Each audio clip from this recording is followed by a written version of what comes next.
In this video, a Reddit user shared probably one of the worst cheating stories ever. I feel nothing. I'm numb. I decided to finally get this off my chest, even though this happened fairly. I'm a stay-at-home mom, or at least I was.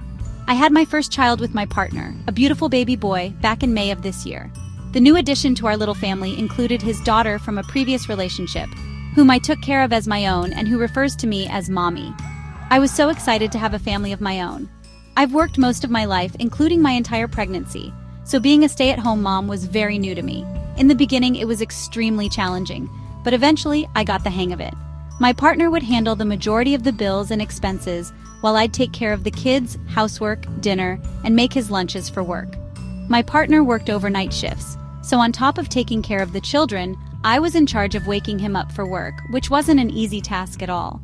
Much like a child, he'd throw fits and yell as I attempted to wake him alarm after alarm. All the while I cooked dinner and got the kids ready for bed. Eventually he'd wake up, but not too late, because then it'd be my fault. I will say my partner was mostly faithful, with some slip-ups where I'd catch texts of him flirting with coworkers or old flings, and we had one big cheating incident a few weeks before I went into labor. Why I stayed? I don't know. Helplessness? Wanting a family of my own like I never had? I don't know. Maybe. After the birth of my son, things seemed to be getting better. My partner worked hard and was promoted twice in less than a year, bringing in more money to our household and boosting his ego. I continued to do my part, cook, clean, make his lunch, and wake him for work. One night I was doing my usual routine, cooking, making his lunch, and then waking him for work. But this time, something felt off. My intuition was telling me something. I tried to fight these thoughts, but I just couldn't.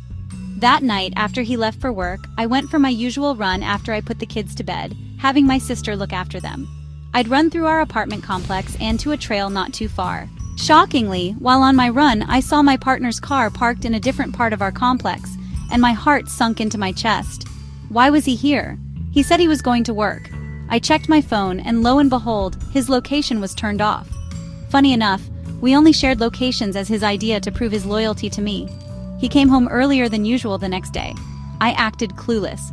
I didn't know what to think. He came in bearing gifts, but I could hardly make eye contact because my mind was racing with suspicion. As he showered like clockwork, I checked his phone. To my surprise, I saw text messages between him and a young lady who lives in the same apartment building as us. He's telling her how he's on his way to her to give her vitamin D. They just met the day before. My heart sank. He had me wake him up, make him lunch, and look me in the eyes and said he was leaving for work. This was the ultimate betrayal. How could he do this?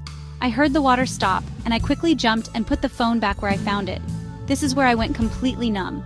He hopped out of the shower, talking to me normally. I acted oblivious and asked him about work. He said it was an easy night. I bet it was. Another day passed. It was time for him to go to work again. This time I checked his phone before because I had that same feeling again. And like last time, he was pretending again. So I played along. I made his lunch extra special this time. I seasoned every dish with as much Morton salt as I could. I filled his fancy flask with dishwater. I made his sandwiches that he loved so much with spit and old fish grease. I kissed him goodbye and told him I loved him with so much excitement. Later that night, when I went on my run and saw his car parked once again in the same spot, I lost it. I went upstairs to our apartment and grabbed every messy condiment I could find, and I decorated his car. I filled it with the trash he'd been neglecting to take out. Dirty diapers, rotten tissue, waste, etc. I blacked out. I couldn't wait for him to see the mess I made. It could be worse. This is the beginning of when you break a person.